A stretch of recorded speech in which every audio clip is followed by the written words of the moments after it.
मुस्लिम समाज के भी काफ़ी गांव हैं, तो वहाँ पर भी सुबह के समय अजान जरूर होती होगी। तो जिस समय अजान की आवाज़ आपके कानों में पड़ती थी तो मतलब आपको लगता था, दिक्कत होती थी कि भाई ये देखिए सुबह सुबह अजान हो रही है और ये तो नींद खराब हो गई।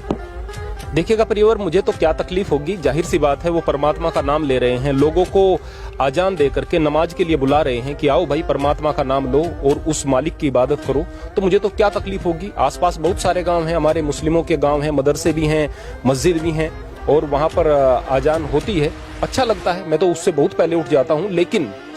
मूल बात यह है कि मेरे गांव के भी किसी व्यक्ति को परेशानी नहीं होती है, कभी परेशानी नहीं होती है, बल्कि ये जो 5 मिनट से भी कम का समय होता है इससे परेशानी क्यों होती है। जब हम छोटे थे उस समय इस तरह से भी उठते थे लोग बाग कि भाई अजान हो गई है, सुबह के समय की अजान हो गई है, अब ये उठने का अलार्म है। हिंदू भी इस तरह से उठते थे। आजान में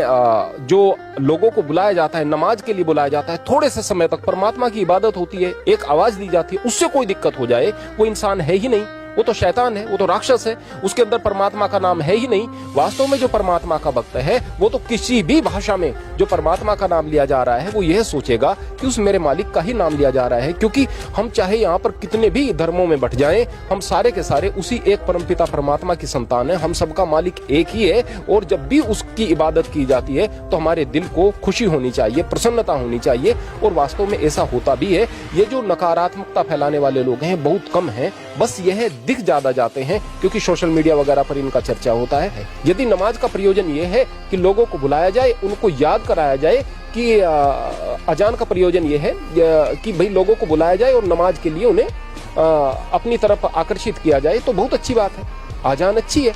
आजान का समय हो रहा है, नमाज का समय हो रहा है, उस वक्त अगर हम सोचेंगे कि अब हमें हनुमान चालीसा बजाना है, अब हमें आरती बजा देनी है जोरों की आवाज में, तो ये तो जिदबाजी वाली बात, हुज्जत वाली बात हो गई ना, तो फिर ये चीजें गलत हो जाती हैं। हम देखेंगे कि एक व्यक्ति ट्रेवल कर रहा है, ट्रेन में ट्रेवल कर रहा है और वो नमाज अदा कर रहा है, और उसी टाइम पर, ठीक उसी टाइम पर हनुमान चालीसा जोरों से पढ़ना शुरू कर देते हैं लोग बाग, तो ये तो हुज्जत बात वाली बात हो गई ना। उस वक्त अपने इष्ट को थोड़ा याद कर रहे हैं, उस वक्त तो आप लड़ाई करने का प्रयास कर रहे हैं। अरे भाई हनुमान चालीसा भी पढ़ो और दूसरी चीजें भी पढ़ो और बहुत अच्छे से पढ़ो, लेकिन उस वक्त थोड़ी देर के लिए रुक जाओ जब दूसरा व्यक्ति अपनी इबादत कर रहा है, अपने तरीके से इबादत कर रहा है। मेरा कहने का मतलब यह है कि कोई दिक्कत की बात नहीं है कि यदि हम किसी बेकार के कंपटीशन में और बेकार के भाव में ना आए तो कोई दिक्कत की बात नहीं है, न किसी को नमाज से दिक्कत, न किसी को आजान से दिक्कत।